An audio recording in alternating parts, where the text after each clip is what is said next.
บายดีมื้อนี้ก็สำเร็จการสำเร็จแล้วคือปลูกมันเนาะ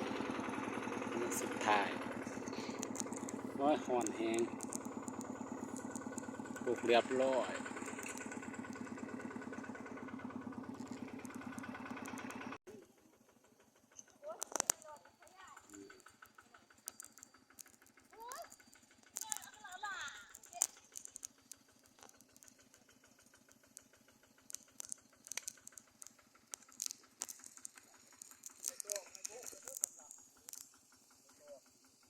ปลูกมันเด้อ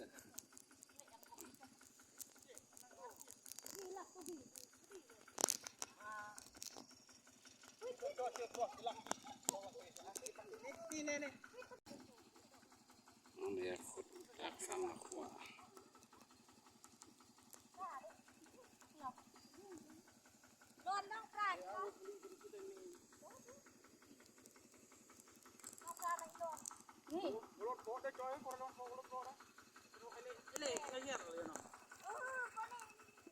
นี่มาปรุงตีกันยะเลย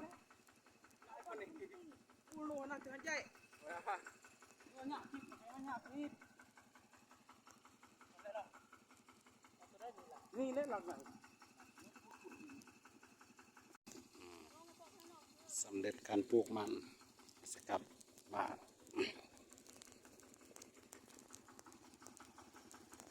ไม่ต้องล้ม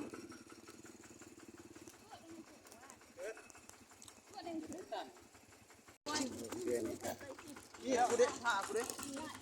แล้วป่ะแล้วมาพี่เน่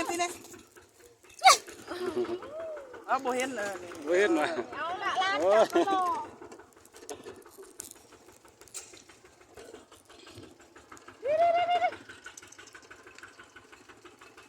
โอเคคลิปก็จบเพียงเท่านี้เด้อบ๊ายบาย จบ Caruso